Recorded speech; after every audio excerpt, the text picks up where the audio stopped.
Hello दोस्तों, स्वागत है आपका आपके अपने चैनल सिंपलेस्ट मैथ्स में। आज हम देखेंगे 9th class NCERT maths book की एक्सरसाइज 2.5। अब तक हमने 4 एक्सरसाइज की हैं। देखो, इस एक्सरसाइज का मैं ओवरऑल बताता हूँ। इस एक्सरसाइज में जो लास्ट 2.4 हमने एक्सरसाइज की थी उससे हम एक स्टेप आगे चलेंगे। जैसे लास्ट एक्सरसाइज में हमने एक इक्वेशन से डील किया था, इस चैप्टर में या इस एक्सरसाइज में जितने भी क्वेश्चंस हैं इसमें 2 इक्वेशन से हम डील करेंगे एक साथ। ठीक है, बहुत इजी चैप्टर है। जैसा आपने अगर 2.4 समझी है तो ये इजीली समझ आ जाएगा। चलिए देखते हैं क्वेश्चन नंबर 1। देखो, इस चैप्टर में 3 क्वेश्चन है टोटल। ये क्वेश्चन देखने से पहले आपको मैं एक बेसिक चीज़ समझाता हूँ। वो बेसिक चीज़ समझने के बाद आप इन तीनों क्वेश्चंस को इजीली सॉल्व कर सकते हो। देखो, हम एग्जांपल लेते हैं ट्रेन का। जैसे ट्रेन होती है, ये हमारी ट्रेन है। इस ट्रेन में आपको अगर जाना है, सपोज करो दिल्ली से आपको चंडीगढ़ जाना है।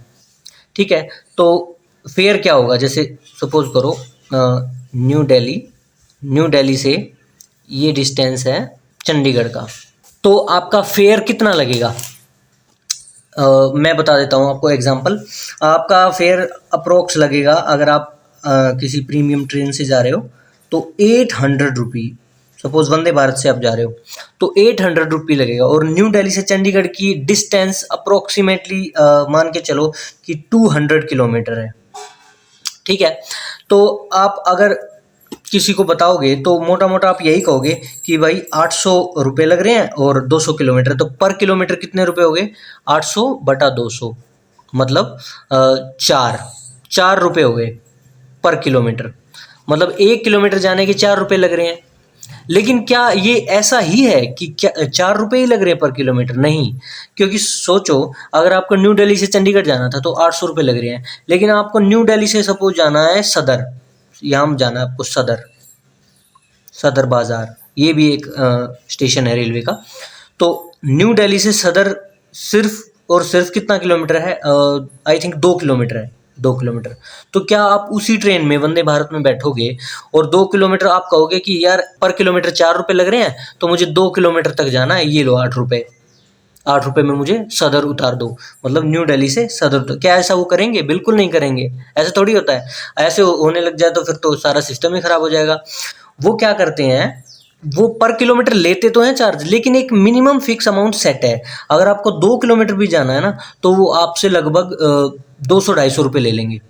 200 से 250 रुपये चार्ज करेंगे वो 2 किलोमीटर का भी, क्योंकि एक फिक्स अमाउंट उन्होंने सेट की हुई है। जैसे कि फॉर एग्जांपल मैं आपको बताता हूँ कि सपोज करो टोटल जो फेयर है ना, टोटल फेयर जो उस ट्रेन का टोटल फेयर है वो होता है 2 या 300, मान के चलो 300 प्लस जितने भी आप किलोमीटर गए उसको कर लो आप 2 या 3 से मल्टीप्लाई, जो भी है। मान लिया हम 3 से कर लेते हैं, 3 किलोमीटर और यहाँ पे किलोमीटर जितने भी आपको जाना है। इस तरह से वो एक इक्वेशन बना के रखते हैं सभी। ठीक है, तो उसमें कैसे होगा? उसमें ऐसे होता है जैसे कि आपको जाना मान लिया 2 किलोमीटर, तो वो कहेंगे अच्छा 2 किलोमीटर जाना, कोई इश्यू नहीं है, चलो 2 किलोमीटर चले जाओ, लेकिन 300 रुपये पहले हमें दे दो, प्लस आपको 2 किलोमीटर जाना है तो 3 × 2 ऐसे कर दो। ये हो गया 6, तो आपके हो गए 3 दूनी 6, तो 306 रुपये हो गए टोटल। अब देखने को तो लगेगा यार 306 रुपये सिर्फ 2 किलोमीटर के लिए, लेकिन आपने ये नहीं देखा कि उन्होंने पहले फिक्स चार्ज भी रखा हुआ है कि भाई मिनिमम इतना तो देना है, नहीं तो सब ऐसे ही करने लगेंगे। 2 किलोमीटर जाएंगे, किसी को 4 किलोमीटर जाना वो भी ट्रेन से जाएगा, तो सिस्टम उनका गड़बड़ हो जाएगा। हाँ, लेकिन अगर आपको 200 किलोमीटर जाना तो ये प्राइस आपको ठीक लगने लगेगा। सपोज 200 किलोमीटर जाना है इसी इक्वेशन के हिसाब से, तो देखो 300 रुपये तो फिक्स चार्ज है, प्लस 3 रुपये पर किलोमीटर, और किलोमीटर कितने जाना है? 200 किलोमीटर, तो 3 दूनी 6, 600, और ये देखो 300 प्लस ये भी 300 हो गया, 300 इज इक्वल्स टू 600 रुपये। ये देखो अब ठीक लग रहा है ना देखने में कि भाई 200 किलोमीटर हमने जाना था और 600 रुपये हमारे टोटल लगे। तो इसी कॉन्सेप्ट पे ये सारे ही क्वेश्चंस बने हुए हैं कि हमारा एक फिक्स चार्ज होगा, प्लस पर किलोमीटर या पर जैसे पहले क्वेश्चन की बात करूँ उसमें मॉड्यूल है, तो पर मॉड्यूल आपने कितना यूज़ किया है उसके हिसाब से टोटल फेयर लगेगा। देखो अब आपको ये कॉन्सेप्ट इन क्वेश्चंस के थ्रू बिल्कुल एग्जैक्ट समझ आ जाएगा, ठीक है। चलिए देखते हैं।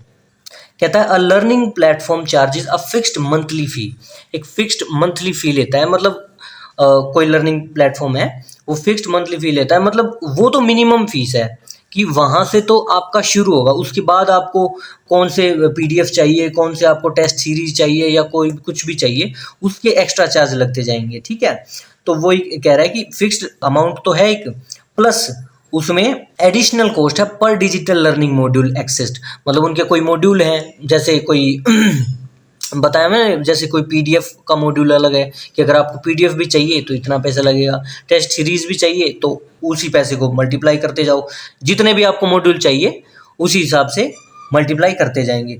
A student observes that when she accessed 10 modules, जब कोई स्टूडेंट है वो देखती है कि यार जब भी मैं 10 मॉड्यूल यूज़ करती हूँ तो मेरा बिल आता है 400, वैन शी एक्सेस 14 मॉड्यूल हर बिल 500 हो जाता है उसका बिल।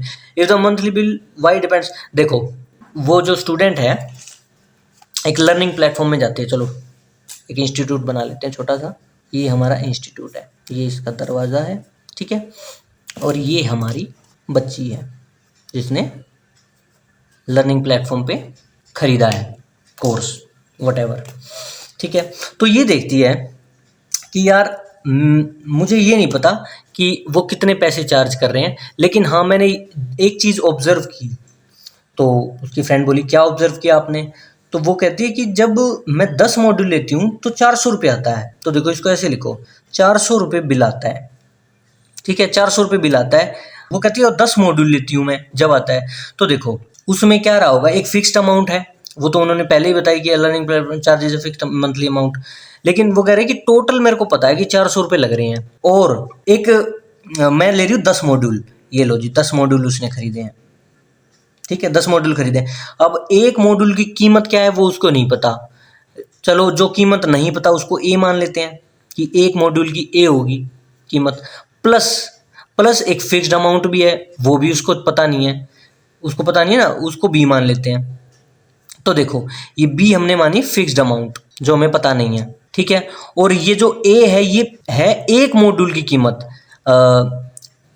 चार्ज ऑफ 1 मॉड्यूल, ये दोनों ही चीज़ उसको नहीं पता, एक मॉड्यूल का चार्ज भी नहीं पता, फिक्स्ड अमाउंट भी नहीं पता कि ये फिक्स्ड अमाउंट कितनी है, लेकिन उसको क्या चीज़ें पता है, उसने 2 चीज़ें ऑब्जर्व की, जब उसने 10 मॉड्यूल लिए तो 400 रुपये लगे, और दूसरी चीज़ उसने फिर से ऑब्जर्व की 500 रुपये उसके लगे, टोटल बिल उसका 500 आया, जो ठीक है, जो टोटल जो फीस है उसकी 500 हुई, कब हुई, वो कह रही है जब मैंने 14 मॉड्यूल लिए, तो 14 मॉड्यूल ये लो जी 14 मॉड्यूल हो गए, और पर मॉड्यूल कितना खर्चा है वो उसको पता नहीं, ठीक है, प्लस फिक्स्ड अमाउंट क्या है वो इस बार भी नहीं पता। तो देखो अगर उसने ये वाली एक्सरसाइज पढ़ी होती 2.5 तो वो सिर्फ इतनी ही इंफॉर्मेशन से ये पता लगा लेती कि फिक्स्ड अमाउंट मतलब हर मॉड्यूल का चार्ज कितना है और फिक्स्ड अमाउंट कितनी है, दोनों ही चीज़ें पता चल जाती। लेकिन अब हम उसको सिखाएंगे कैसे होता है, ठीक है। अब देखो ये एक इक्वेशन हो चुकी है हमारी, और ये दूसरी, इसको एक मान लो 1 और इसको मान लो 2, ये 2 इक्वेशन हो गई। अब देखो एक बात, एक जनरल सी बात आपको पता होनी चाहिए कि जितनी भी इक्वेशन होंगी और उसमें जितने भी जो अननोन वैल्यूज होंगी, देखो अब हमें यहाँ ए की वैल्यू भी नहीं पता और बी की वैल्यू भी नहीं पता, ठीक है, और यहाँ भी ए की वैल्यू भी नहीं पता, बी की, टोटल 2 वैल्यू नहीं पता इसमें, और इक्वेशन कितनी है हमारी 2 ही इक्वेशन और 2 ही वैल्यूज नहीं पता है हमें, तो हम इन दोनों की मदद से सोल्व कर सकते हैं। इसी तरह से अगर एक होती, सोचो जैसे कि एग्जांपल देता हूँ मैं, जैसे कि क्या आप इसको सोल्व नहीं कर सकते कि 10 is equals to 5a minus 5। देखो इस इक्वेशन में कितने अननोन फैक्टर हैं या कितने अननोन नंबर हैं, ए, सिर्फ ए की वैल्यू नहीं पता हमें, और इक्वेशन कितनी है, एक ही है, तो क्या हम इसकी वैल्यू नहीं निकाल सकते क्योंकि इक्वल है, उतने ही नंबर नहीं पता और उतनी ही इक्वेशन है। तो देखो इसकी निकाल सकते हैं, 10 - 5 इज इक्वल टू 5a, ये 5 हो गया, और 5 इज इक्वल टू 5a, तो a आ जाएगा पर आपका 1। तो देखो ए की वैल्यू निकल गई क्योंकि ए की इक्वेशन थी, ए की वैल्यू अननोन थी।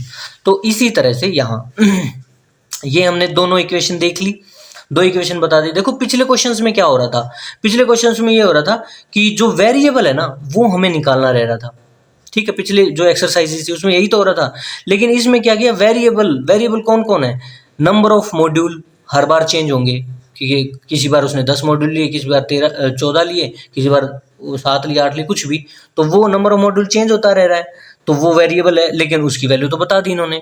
और इसी तरह से अमाउंट, जो टोटल अमाउंट फाइनली निकल के आएगी ट्यूशन फीस की, लर्निंग प्लेटफॉर्म की, उसकी भी इन्होंने अमाउंट बता दी, वैल्यू बता दी कि ये लो जी, हमने दोनों ही वैल्यू बता दी।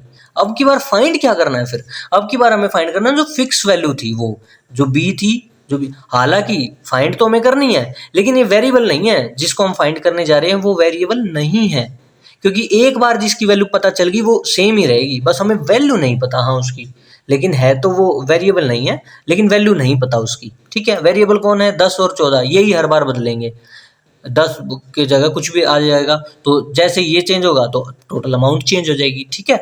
तो देखो अब दो इक्वेशंस हैं, अब दो इक्वेशन से हम निकाल सकते हैं, कौन सा मेथड, कौन सा यूज करेंगे, एलिमिनेटिंग, एलिमिनेटिंग जो मेथड है वो यूज करेंगे। देखो बहुत इजी मेथड है ये, देखो दोनों इक्वेशंस को साथ रखो, 400 is equals to 10a plus B, और दूसरी को भी ऐसे रखो, 500 is equals to 14a plus B. अब देखो एलिमिनेटिंग मेथड कैसे यूज करते हैं। सबसे पहले ये देखो कि जो दो वैल्यूज हमें नहीं पता, ए नहीं पता, बी नहीं पता, ठीक है, उसके साथ जो कोफिशिएंट है ना वो सेम होना चाहिए। किस में सेम है ये देखो, देखो ए के साथ 10 है, यहाँ ए के साथ 14 है, इक्वल नहीं है तो इसको छोड़ो। अब देखो यहाँ बी है, बी के साथ कोफिशिएंट लिखा नहीं है लेकिन एक ही तो है, यहाँ भी बी के साथ एक ही है, तो हाँ इसमें लग जाएगा एलिमिनेटिंग मेथड बिना किसी झंझट के, सीधा सीधा लग जाएगा। अगर नहीं आता तो हम उसको इक्वल करते, वो अगली कहानी है, वो बाद में समझेंगे, ठीक है। तो अब ये देखो बी के साथ इक्वल है, तो देखो एक इक्वेशन के सारे साइन चेंज कर दो। अब आपने पहले तो ये देखा कि यहाँ भी बी है के साथ 1 है और यहाँ भी बी के साथ 1 है, पहले काम तो ये हो गया। दूसरा काम ये है फिर किसी भी इक्वेशन के यूजुअली नीचे वाली जो लिखी है उसी को चेंज कर लो, उसके दोनों तरफ मतलब इक्वल साइन है, उसके इधर भी साइन सारे पलट दो, अगर माइनस का 500 है तो प्लस का 500 बना दो, और यहाँ भी अगर प्लस के हैं सारे तो माइनस के बना दो। मतलब कुल मिला के साइन चेंज करने हैं आपको दोनों तरफ, क्योंकि इक्वेशन है तो भाई अगर कुछ भी चेंज हम अपने आप से कर रहे हैं तो वो दोनों तरफ करना है, सिर्फ सीधा सीधा यही रूल है, ठीक है। तो इसको -500 बना दो, नेगेटिव कर दो सबको, ठीक है। तो ये -500 यहाँ कर देते हैं, माइनस, ये भी माइनस, ये भी माइनस, ठीक है। अब इन दोनों को सोल्व करो। देखो 400 में से 500 गए तो कितना बचे, 400 में से 500 जा नहीं सकते, वैसे छोटा है क्योंकि 400, लेकिन करना तो पड़ेगा, तो -100 तो बच ही जाएंगे, नेगेटिव के बच गए 100, ठीक है, इज इक्वल्स टू 10a में से 14a चले गए, वो भी नहीं जा सकते क्योंकि ये भी छोटा है, तो कोई नहीं, 14 में से 10a गए, 14a है 10a है, तो डिफरेंस कितना है, 4a का, 4a का, लेकिन माइनस का लिखेंगे, माइनस का 4a क्योंकि छोटा था। यहाँ b माइनस बी कितना होगा, ये 0 हो जाएगा, बस ये 0 ही करना तो हमारा टारगेट था, +0, ठीक है, ये आ गया। तो अब रह कितना गया, +0, तो कुछ नहीं होता, ये माइनस से इधर माइनस कट गया, और ये हो जाएगा 100/4 इज इक्वल टू a, या यूं कहें a की वैल्यू आ गई 25, a बराबर आ गया 25, ठीक है। अब ये वैल्यू आ गई हमारी, अब इस वैल्यू को हम इजीली पुट कर लेंगे, ये जो ऊपर दो इक्वेशंस हमने बनाई थी इसमें किसी में भी पुट कर लो।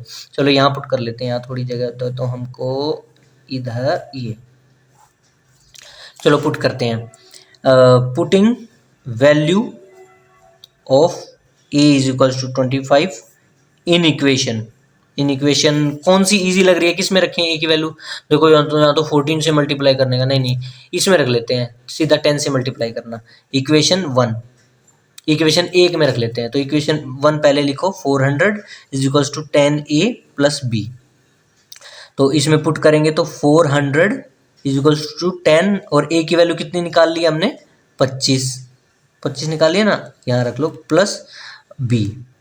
अब देखो इसमें अब ये इक्वेशन नई बन गई है, लेकिन इसमें कितने वैल्यूज हैं जो हमें पता नहीं, सिर्फ एक, b नहीं पता, क्योंकि a की तो पता चल गई, तो सिर्फ a की इक्वेशन है और ए की ऐसी वैल्यू जो हमें पता नहीं, तो निकल जाएगी बी की वैल्यू, तो निकाल दो फिर 400 और ये कितना होगा 250, तो इधर आके -250 हो जाएगा इज इक्वल्स टू बी, तो ये हो गया बी आ गया आपका 150, ठीक है।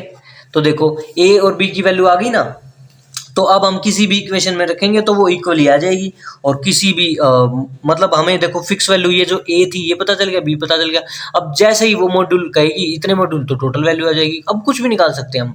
तो hence the values of A is equals to 25 and B is equals to 150। ये लो जी, दिस इज आवर आंसर, ठीक है। अब चलिए देखते हैं नेक्स्ट क्वेश्चन। क्वेश्चन नंबर 2 देखते हैं, जिम से रिलेटेड है। A gym charges a fixed monthly fee and an additional cost per hour for using the badminton court. Same ही क्वेश्चन है, बस वर्ड चेंज कर दिए, सिचुएशन चेंज कर दी, बिल्कुल सेम है। तो लो जी, हम फिर से जिम बना देते हैं। Court for student using and, ठीक है, she use the badminton, okay, ये भी लड़की है। तो हम क्वेश्चन नंबर 2 में एक गर्ल बना देते हैं फिर से, ये जिम करने आई है यहाँ, ठीक है, इसके हाथ में डंबल हैं। देखो, a gym charges a fixed monthly fee and an additional cost per hour for using the badminton court. कहता है कि एक जिम चार्ज करता है एक मंथली फी। भैया देखो, जिम के अंदर गए, तो जैसे ही गए तो उसने फीस बता दी कि भाई इतनी फीस तो आपको देनी है, चलो ठीक है।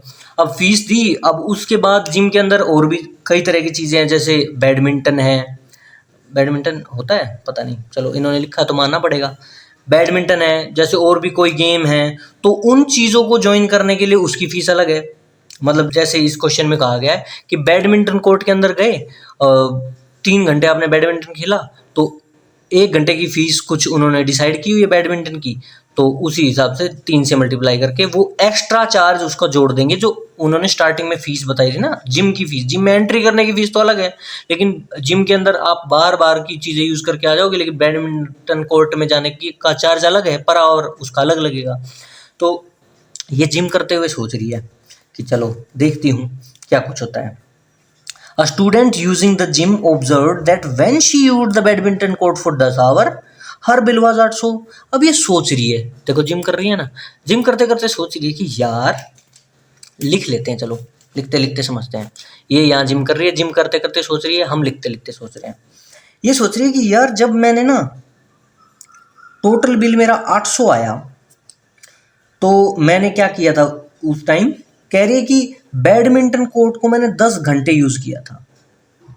जब मैंने बैडमिंटन कोर्ट को 10 घंटे यूज़ किया, अब बैडमिंटन कोर्ट की 1 घंटे की जो चार्ज है वो मेरे को नहीं पता, उसको ए मान लेते चलो, 1 घंटे का चार्ज ए है, उसने 10 घंटे यूज़ किया, ठीक है, प्लस कुछ फीस थी जो फिक्स थी, जो जिम वाले भैया ने स्टार्टिंग में ही ली थी, ठीक है, ये वाला फिक्स चार्ज था, और ये 10 घंटे मैंने बैडमिंटन कोर्ट यूज़ किया, तो टोटल मेरा 800 आया। जिम करती करती सोच रही है ये।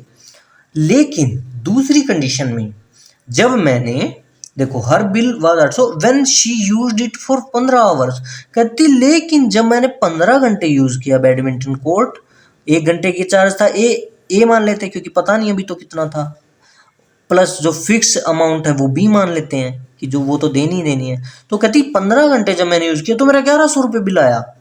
1100 रुपये, जिम करते करते सोच रही है ऐसा, 1100 रुपये बिल आया, एक बार 800 रुपये बिल आया। तो ये जो फिक्स अमाउंट गायब है ये कितनी होंगी? इसने भी अगर एक्सरसाइज 2.5 करी होती तो इसको पता चल जाता। ये सोच रही है कि भैया से पूछूंगी कि भैया फिक्स अमाउंट कितनी है, या पूछूंगी भैया 1 घंटे का बैडमिंटन कोर्ट को यूज़ करने का चार्ज कितना है, ये पूछने जाएगी। लेकिन अगर इसने ये एक्सरसाइज की होती तो पूछने जाने की ज़रूरत नहीं पड़ती, ये सीधा ही कैलकुलेट कर लेती और इसको पता चल जाता। अब देखो यहाँ बी क्या है, बी फिर से वही फिक्स्ड मंथली फ़ी, जो मंथली फ़ी हर बच्चे को देनी है, मंथली फीस है। और ए क्या है, ए है बैडमिंटन कोर्ट का कोर्ट पर आवर, मतलब पर आवर बोलो या 1 आवर यूज़ करने की फ़ीस, ठीक है। ए ये है, बी है, और यही दोनों फिक्स है और यही हमको पता नहीं है। जो वेरिएबल है वो दोनों इन्होंने दे दिए दो टर्म में यूज़ करके, कि एक बार तो 800 आया था 10 घंटे यूज़ करके, एक बार 1100 बिल आया था टोटल अगर मैंने 15 घंटे यूज़ किया। चलो इसको भी निकाल लेते हैं। कौन सा मेथड? Same method. इसको 1 मानो, इसको 2 मानो, दो इक्वेशंस हो गई। अब देखो eliminating by using eliminating method. Eliminating method को यूज करके फिर से इन दोनों इक्वेशंस को लिख लो। 800 is equals to 10a plus b और 1100 is equals to 15a plus b। अब फिर से देखो सिर्फ दो ही वेरिएबल हैं या कहें दो ही वैल्यू हमें पता नहीं और दो ही टोटल इक्वेशंस हो गई, तो इसको भी हम सोल्व कर सकते हैं। अब देखो सोल्व करने की पहली कंडीशन क्या थी कि जो वैल्यू नहीं पता उनके साथ कोफिशिएंट सेम होगा तभी हम ये एलिमिनेटिंग मेथड लगाएंगे, अदरवाइज सेम करना पड़ेगा। ठीक है, देखो कि a के साथ 10 है और यहाँ a के साथ 15 है, नहीं ये तो फिक्स नहीं है, मतलब सेम नहीं है दोनों तरफ। ठीक है, फिर इसमें नहीं लगेगा। ये देखो b के साथ 1 है, इधर भी b के साथ 1 ही मल्टीप्लाई है। ठीक है, हाँ फिर ठीक है, फिर कोई चेंज करने की जरूरत नहीं है, ऐसे ही एलिमिनेटिंग मेथड लग जाएगा। तो करो माइनस माइनस माइनस, एक इक्वेशन के दोनों तरफ माइनस माइनस कर दी सारी जितनी भी इसमें टर्म है। ठीक है, तो अब देखो करो सोल्व। 800 में से 1100 जाएगा, नहीं जाएगा तो माइनस का हो जाएगा। ठीक है, -300 रह गए इज इक्वल्स टू 10 में से 15 गए तो -5a रह गया और b माइनस b ये तो 0 हो गया। ठीक है, तो ये आ गया, माइनस से माइनस इधर कट जाएगा क्योंकि ये तो 0 ही है, तो हो जाएगा 300/5 इज इक्वल्स टू a, या यूं कहें 531 a बराबर आ गया तुम्हारा 60। ठीक है, तो अब a की वैल्यू निकल गई तो हम b की भी निकाल सकते हैं। तो अब इसी तरह से हम b की वैल्यू निकाल देंगे। अब a की वैल्यू पता चल गई तो किसी भी इन इक्वेशंस में, इन दोनों इक्वेशन में किसी में भी a की वैल्यू रख दो और b की वैल्यू अपने आप आ जाएगी। तो किस में रखोगे? देखो a की वैल्यू पता है, इसमें रखें? नहीं, ये तो 15 से मल्टीप्लाई है, हालांकि निकल तो इससे भी जाएगी लेकिन हम 15 से मल्टीप्लाई क्यों करें, हम तो 10 से करेंगे, बड़ा इजी रहता है। हाँ मैं जानता हूँ। ये देखो यहाँ निकाल लेते हैं b की। Putting value of a is equals to 60 in equation 1। तो इक्वेशन 1 क्या थी? 800 is equals to 10a plus b। a की वैल्यू हम रख देंगे तो 800 is equals to 10 into a की वैल्यू कितनी है? 60, ये लो 60 प्लस b। अब ये हो गया 600, मतलब 800 is equals to 600 plus b, या यूं कहीं 600 इधर आके माइनस हो जाएगा तो b की वैल्यू आ गई हमारी फाइनली 200। ये लो जी, a की वैल्यू भी पता चल गई, b की वैल्यू भी पता चल गई। अब उसको सिर्फ इतना भी पता चल जाएगा ना कि कितने घंटे उसने खेला, तो तुरंत बता देगी कि अमाउंट कितनी, क्योंकि ये भी वैल्यू पता चल गई, ये भी वैल्यू पता चल गई। तो हम लिख देंगे the value of a is 60 and b is equal to 200. This will be our answer. चलिए देखते हैं नेक्स्ट क्वेश्चन। चलिए नेक्स्ट क्वेश्चन देखते हैं। Consider the relationship between temperature measured in degree Celsius and degree Fahrenheit. इस question में ना degree Celsius और डिग्री फ़ारेनहाइट का दिया गया है कॉन्सेप्ट। ठीक है, देखो दो बना लेते हैं हम अपने थर्मोमीटर दो तरह के होते हैं। देखो एक तो होता है जिससे आपका बुखार मेज़र होता है, ये लो जी बुखार मेज़र होता है, वो कुछ ऐसा दिखता है, ये होता है ना, आप अपने बगल में उसको दबा लेते हो या फिर मुंह में रख लेते हो, ऐसे ऐसे ऐसे ऐसे होता है। ठीक है, और एक थर्मोमीटर होता है, इसमें जो सेल्सियस पता चलते हैं और इसमें पता चलते हैं इसमें फ़ारेनहाइट पता चलता है, इसमें सेल्सियस। तो आप जब डॉक्टर के पास जाते हो तो सेल्सियस वाला देता है या फ़ारेनहाइट वाला? फ़ारेनहाइट वाला। आपको जब कहते हैं ना भाई बच्चे को 100 डिग्री बुखार है, तो वो 100 डिग्री सेल्सियस नहीं है, 100 डिग्री सेल्सियस पे तो पानी उबल जाता है। इतना गर्म थोड़ी हो गया आपकी पानी उबल जाए वो भी बराबर है, और आपको अगर हाथ छुओ तो आप भी बराबर हो, नहीं इतना नहीं होता, वो फ़ारेनहाइट में होता है। ठीक है, और जो वेदर की बताते हैं ना कि आज इतना डिग्री टेम्परेचर है, तो वो डिग्री टेम्परेचर वो फ़ारेनहाइट में नहीं होता, वो सेल्सियस में होता है, जो वेदर के लिए होता है। ठीक है, और जो हमारी बॉडी के लिए होता है वो हम फ़ारेनहाइट में मेजर करते हैं। ठीक है, तो इन दोनों में जो रिलेशनशिप है उसी के रिगार्डिंग ये क्वेश्चन है इसमें। तो चलो देखते हैं। कंसिडर द रिलेशनशिप बिटवीन, है कुछ भी नहीं, सेम ही कॉन्सेप्ट है, बस एक नई चीज आपको ये थोड़ा बताने की कोशिश कर रहे हैं कि इस तरह से क्वेश्चन आ जाए तो भी उसको इसी तरह से डील कर लेंगे। Consider the relationship between temperature measured in degree Celsius, कहता है degree Celsius and degree Fahrenheit, इन दोनों के बीच एक ये रिलेशन दे रहे हैं, उसको कंसिडर करना है हमने। Which is given by this, तो देखो एक गिवन है, गिवन क्या है, एक चीज इन्होंने दी हुई है, एक रिलेशनशिप C मतलब डिग्री सेल्सियस बराबर होगा किसके, A, अभी इन्होंने ये बताया नहीं क्या है, A और फ़ारेनहाइट, डिग्री फ़ारेनहाइट, इस तरह से डिग्री फ़ारेनहाइट और डिग्री सेल्सियस की रिलेशनशिप दी है प्लस B, ये इन्होंने एक इक्वेशन दी है।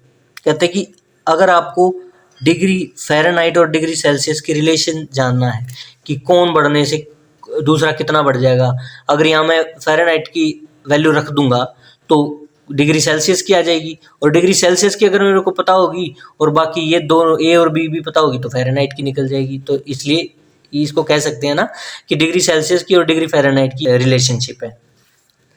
तो देखो क्या कहता है आगे, फाइंड A एंड B, कहता है A और B पता करो।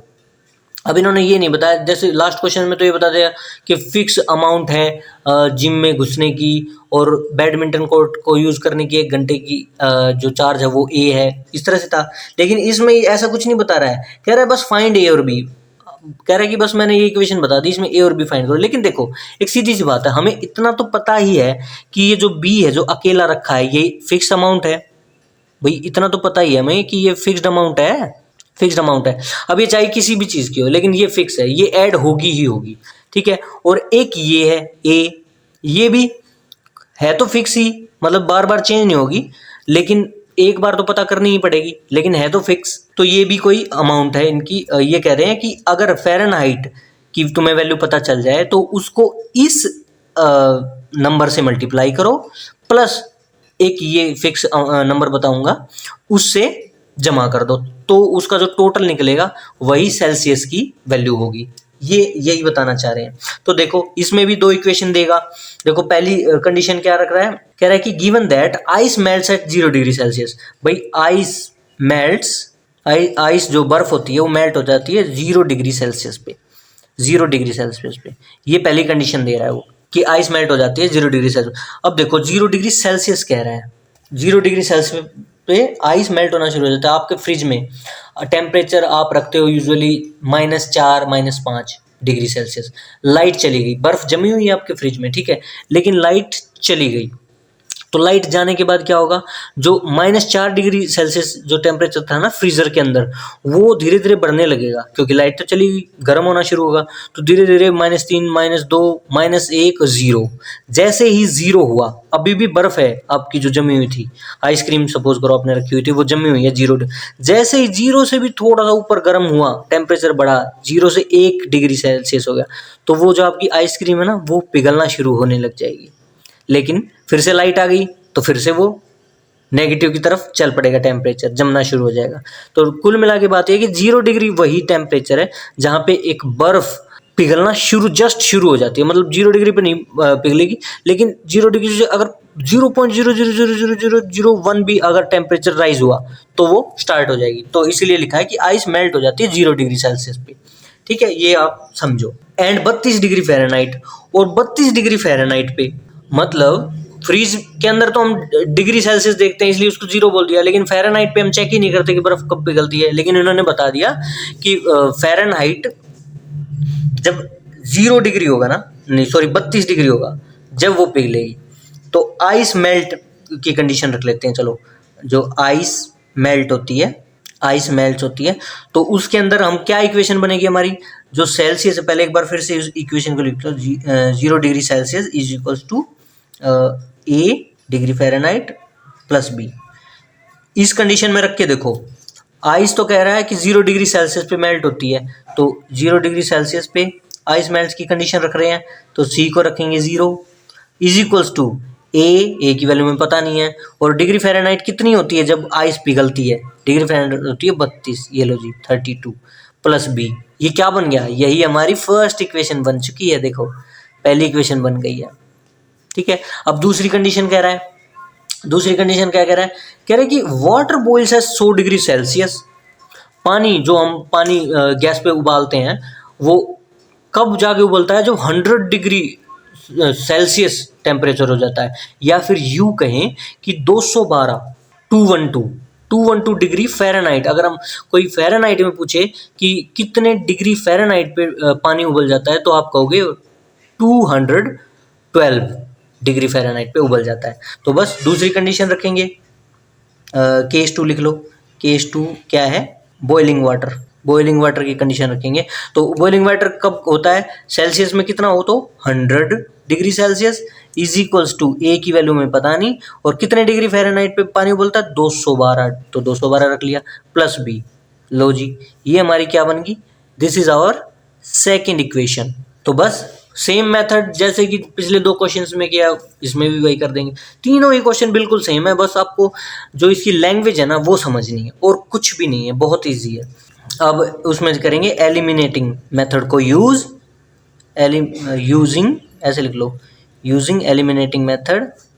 तो एलिमिनेटिंग मेथड में दोनों एक बार लिख लो equation, 0 is equals to A32, या फिर ऐसे कहे 32A, ऐसे लिख लो इधर, क्योंकि हम ऐसे ही पढ़ते हैं ना, इसलिए ऐसे ही लिख लो, प्लस बी, ठीक है। और दूसरी क्या है, 100 इज इक्वल्स टू 212A लिख लो इसको, 212A।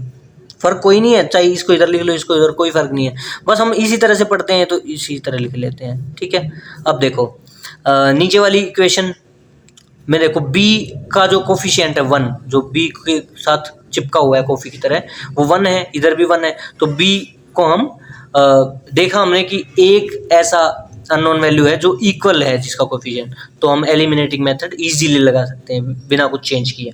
तो कर दो माइनस इसको, माइनस इसको, माइनस इसको, तो 0 में से 100 गया तो -100, सीधा सीधा, ठीक है, नेगेटिव का। और 32 में से अगर 212 चला गया तो 212 में से 32 घटा लो, फिर माइनस लिख देना, बात तो वही होगी। ये हो गया आपका 12 गया तो, ठीक है, ये 80, 180 ए माइनस का, ठीक है, प्लस 0, बी तो 0 हो गया, बी माइनस बी 0, तो ये आ गया हमारा, इधर माइनस से माइनस कट जाएगा क्योंकि 0 तो है ही नहीं, ठीक है। और ये हो गया a इज इक्वल्स टू 100/180, या यूं कहें ये 0 से 0 कट गया, 5/9। This is the value of a की वैल्यू आ गई। अब a की वैल्यू को हम पुट कर सकते हैं कहाँ, किसी भी इक्वेशन में, जिसमें चाहे मन करें। तो यहाँ लिख देते हैं, putting a is equals to 5/9। In कौन सी इक्वेशन में रख रहे हैं, कौन सी इजी लग रही है आपको दोनों में से, ये वाली या फिर ये वाली? अरे इसमें से 212 है, 100 है, तो बहुत बढ़िया है, छोड़ो इसमें रख लेते हैं इजीली, एक तो 0 ही है टर्म, बहुत आसानी रहेगी हमें। इन इक्वेशन 1, तो इक्वेशन 1 क्या है, 0 इज इक्वल्स टू 32A लिख लो, 32A प्लस बी। तो इसमें अगर a की वैल्यू 5/9 रखेंगे तो 0 is equals to 32 into 5/9 plus B. तो ये सारा उठ के इधर आ जाएगा, ये हो जाएगा आपका 32 गुना 5/9 इज इक्वल्स टू बी। ये माइनस का हो जाएगा ये टर्म, ठीक है, क्योंकि ये इधर आ गई ना, तो माइनस की हो जाएगी। तो 32 पंजे आपका था, 3 पंजे 15, 150 और 5 दूनी 10, 160। तो ये आपका होगा -100, ये आपका हो गया -160/9, ये b की वैल्यू है, या यूँ कहे b इज इक्वल्स टू -160/9। ये लो जी, ये कट नहीं रहा ना, क्योंकि 160 से 9 कटेगा ही नहीं, तो इसलिए एज इट इज लिखना पड़ेगा। तो हमारा यही रिजल्ट है, द वैल्यू ऑफ a कितनी है, 5/9 and b is equals to -160/9। This will be our final answer, ठीक है।